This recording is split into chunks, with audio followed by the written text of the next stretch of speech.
All right, squad, I've got something to admit.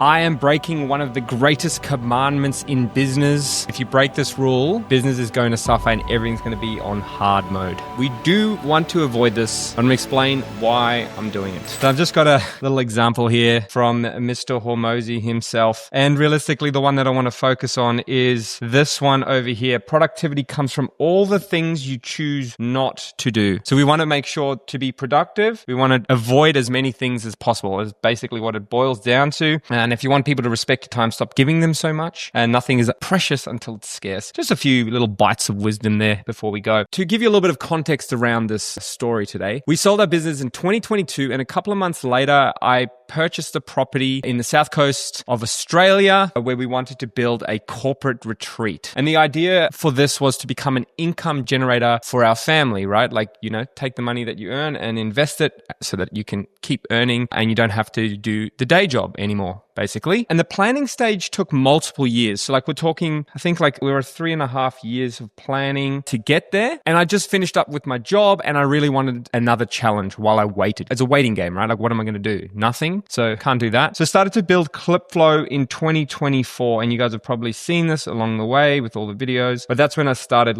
really getting into it and going full time into it. And it was my sole focus, right? So it took a 100% of my attention. And then the build started kicking off. And this is where we get into the meat. Just before I get started, chuck a comment down below if you've ever been guilty of having too many things to focus on at once. And if you are watching my channel, and I've spoken to a lot of you, I know that this is true, so don't be shy. Put it down below. It's all good. The first step is admitting it. So what's the problem, right? Now, the problem here is a few things. And this is, I'm going to explain and walk you through each one. So every single thing that you add to your plate, right? So I call it adding to your plate, add to your plate, right? You have a nice plate. We can also look at this as like a little, it's a plate. And everything you add ends up taking attention, right? So you only have attention. And I think this is probably, represented better. The little pie chart, right? If you have things on, right?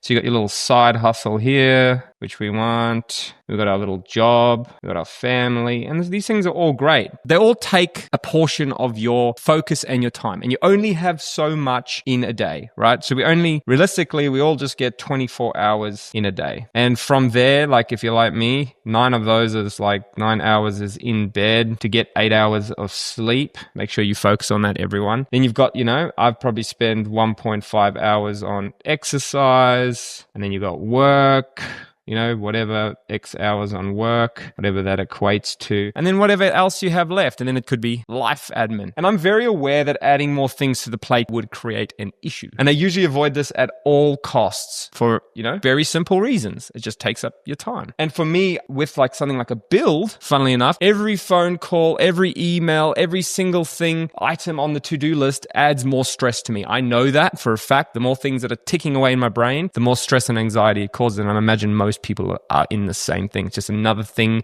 you have to do, right? So every time you say yes, mental tick, here it comes, it's sitting on. All right. So from that, here's a little example. So for me, what it looks like in practice is the builder calls me and needs me to go and visit a supplier to pick a finish. You know me, you may not know me, but I don't really like picking finishes. It's not really on the top of my thing, but the build is so big, it's important to do. So you do it. That means time away from my desk when I could be building ClipFlow. So it equates, depending on what you're doing, it's attention away from primary focus. And I imagine most of us have a primary focus. And it could be you just studying to become the best at your job, or you're building a side project or a business. I imagine this is most of us because we want to, have our own thing one day. Every minute we spend away from that is a minute we're not getting and moving towards the goal that we're setting ourselves. And the cost of taking away focus, what does that actually mean for us? It means that ClipFlow grows slower than what it possibly could. And that means your startup, whatever your thing that you're trying to get better at is moving slower. That's what you need to understand when you take on another thing. So that's the problem with diluted focus. Now, what I'm going to share with you is how I navigate this. This is important. And I think this is the coolest thing about focus that sometimes I think people neglect to mention. It's not an on-off switch. So we're not talking about 0 to 1 here. It's not binary. It's not like no focus and then we have focus, right? It's not like that. Thankfully, because otherwise I would be stuffed. But what focus actually probably looks like more likely is a continuum. So we can have 0 to 100. And then you could have your thing, whatever you're doing, can sit somewhere here and take a portion. And this actually adds up, right? So we got a little bit of that one, a little bit of that one, and a little bit of that one, and it all adds up to 100%. Pie charts are probably better for this, like I drew before. So that's what we kind of look like in reality. So the more you can give to your sole focus or your primary focus, the better. But that is obviously unrealistic because in life, you're going to have things that take away your focus. So we need to learn how to navigate this. So what we want to do here, the first thing I think is learn how to identify the cost, right? This is where you want to be able to get very good at looking at what something's actually going to cost you. So when you think, I'm going to start a new side project, well, that's actually going to cost a lot. There's a lot of things that go into that. But if you're like, I'm going to go have a day out with my family, what's the cost? One day. And that's fine. And like, don't get me wrong. I'm not trying to say you have to quantify every hour in your day. This is just how you think. Obviously, this is more for long running tasks, long running things. So for me, in my example, it's a build and ClipFlow. And realistically, both of those are monster projects. The nice thing about ClipFlow or the business is that I know it's a 10-year project for a business. So you're going to have 10 years of focusing on that thing. And then a build realistically, like obviously there's a lot of waiting in there. So it's a long period of time, but it's like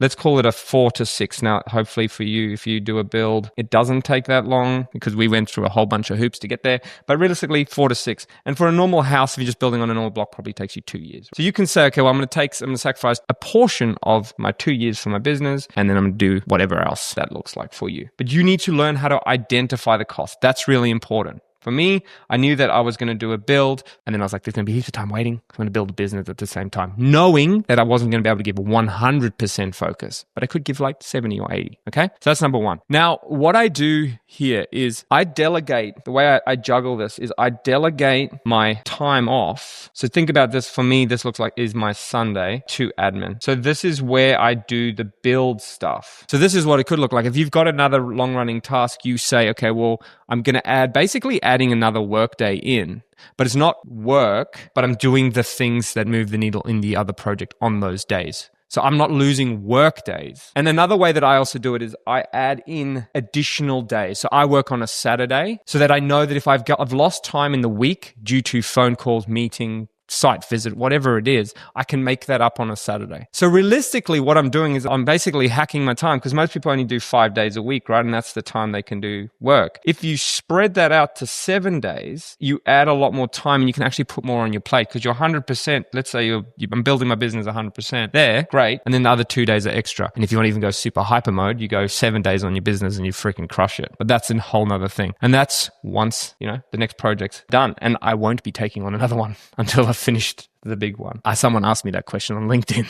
so it got me. So another thing here is have a team. I think this is really cool. So as your business grows, you can start affording or looking at adding team members. This allows us to keep the wheels turning on the business while I'm not there. I think you want to be able to do this very early on in business if you can, right? So if you can't fund it yourself, which is obviously one of the good ways of building a business is getting a product that sells quickly. So if it's service-based, that's great. But get a team in so that you can actually step back, do the things that move the needle and let your team run the rest of it. So that's another thing that I'm doing is I have a team. So when I'm not there, everything's still getting pushed forward. So the business is still moving, maybe at a different velocity, but that's fine because we're not all pushing. There's 6 out of 7, not 7 out of 7. So that's one thing. And realistically, if it was just me, the business would be stuffed because if I'm not there, it doesn't move. Thankfully, I have 6 other people that help me, which is great. So this lets me sleep at night because I'm like, everything's moving, everyone's doing the best, and the business keeps moving. And another way that I'm justifying this kind of side thing, and this is very personal, obviously, it's not for everyone, but I'm looking for ways that I can use the distraction as something that benefits the business.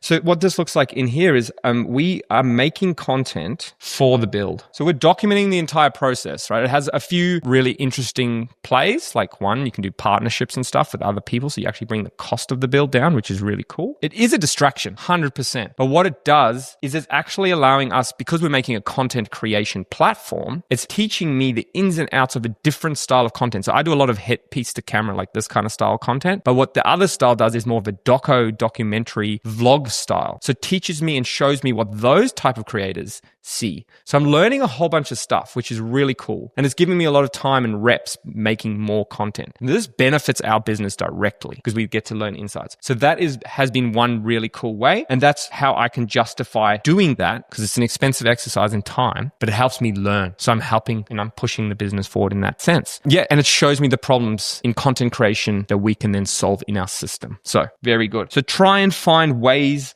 that you can make the distraction work for you. To finish this all off and tie it in a neat bow, if we can. If you can avoid it, don't have too many things to focus on. But if you have to do it, find a way for that distraction to work for you, right? Work it in your favor. That's what we want to do. Make the distraction work for you. There's lots of things like this. It could be like someone's asking to have a meeting and you're like, it's tough because it's hard to decide. If the person is really worthwhile having a meeting, what can you get out of them that will help also, help them, but help you at the same time? I like doing this with businesses actually about content. So I like to meet up with smaller businesses that are trying to get into creating content. I'll just go and meet up with them, give them advice and talk to them about it, and then just learn from them and see where can we assist other people like them in when we build our product. So that's really important. This is a little weird example as well. Having a baby is going to take away a lot of focus, but the reward is huge. Right? Just having that person. Like if you asked me when I was young, do you want a kid? No. When I had one, man, it changed my whole life. But what it does is it makes you way more focused and way more like you're going to sit down and you have small amount of time, but you're going to be just sitting. You're not going to waste 1 minute of that. So some things in life are worth distraction. I can tell you that. Now, the concept behind it is to identify when you are willing to sacrifice the focus, right? So you have to learn what to sacrifice for. Just takes time. I think this is in your life and everyone is willing to do different things. So for me, I'm willing to sacrifice focus on a business for exercise and health. That is primary goal number one. No matter what I'm building, if I'm going to do that first, which takes a lot of my time in the morning and it's like prime time, but that is when I do that and I'm not going to give it up. Yeah. So realistically, if I was 100% focused on business, I would not have a family. I would not exercise. I would not talk to anyone else. That would be my life. But that wouldn't be a very fulfilling life for me. But I do think that when you're young, when you're in your 20s, everyone else is just mucking around and partying and, traveling and doing all those things. You have an advantage here. Like you don't have a family. You don't have these things. You can literally hit the gym and then work all day. And you do that for 7 days repeat. That could be your life. And you do that for 10 years. You hit your 30s and what? You've made it. You're going to be successful if you can do one thing for 10 years straight and keep getting better. That is what's going to happen. So think about that and it's going to really unlock you. So while I can't personally give 100% to my business, I can try and make sure that I'm giving as much as possible. And the nice thing about doing it later in life, if you've done it already, is that you already know a lot of the lessons that you can just avoid. So you don't have to waste the time learning. Because when you're young, you're learning a lot of stuff. You're learning how to talk to people. You're learning how to market. You're learning how to sales. You're learning how to, write code if that's what you're doing. So just keep those things in mind. I really want to make this video for all those people out there that are, writing a lot of code, and it could be just jumping between side projects the whole time. Just find the one thing, double down on that and go hard. And if you like these videos, please like and subscribe. Leave a comment for the algorithm, and we will catch you on the next one.